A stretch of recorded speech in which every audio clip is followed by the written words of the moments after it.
Halo, berjumpa kembali di channel Redaksi Jurnal. Jaksa KPK buka kemungkinan hadirkan Anies di sidang X di Rut Saranajaya. Ferdinand Hutahian sudah seharusnya karena ini bersumber dari Anies. Ditulis oleh tim Redaksi Jurnal dari berbagai sumber.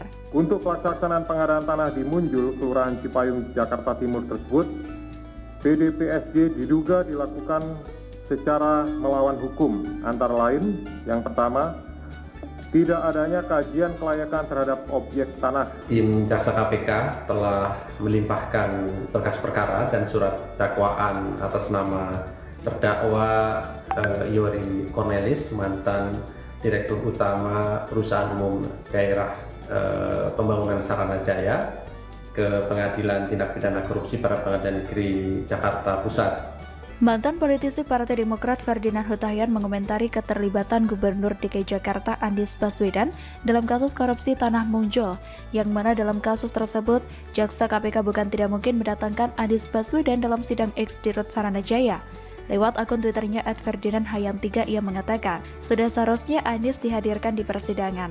Selain Anies juga pernah diperiksa sebagai saksi untuk terdakwa di Rut Saranajaya, menurut saya hakim sangatlah perlu mendengar secara langsung keterangan dari Anies karena program ini semua ada bersumber dari Anies Baswedan.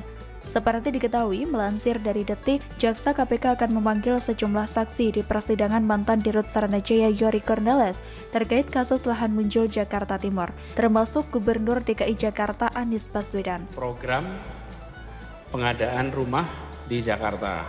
Pertanyaan menyangkut landasan program dan seputar tanggal lahir dan lain itu ada 9 pertanyaan, tapi yang menyangkut program perumahan ada 8. Kata Jaksa KPK Takdir Suhan, pastinya pihaknya di dalam membuktikan apa yang pihaknya dakwakan akan menghadirkan saksi-saksi yang memang bisa membuktikan semua dakwaan yang kami susun. Jaksa Takdir mengatakan, saksi yang akan dipanggil berkaitan dengan program rumah DP 0 rupiah.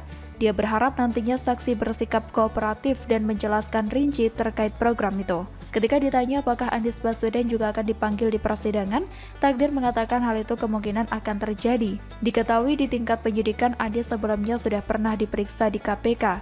Kata jaksa, tidak menutup kemungkinan Anies dipanggil. Karena tadi bisa dibilang di dalam pengadaan ini ada kebijakan, kemudian ada SK yang ditandatangani oleh pihak pejabat yang berwenang. Karena bagaimanapun untuk mendukung dakwaan jaksa, ada pihak-pihak yang punya andil untuk pelaksanaan pengadaan ini.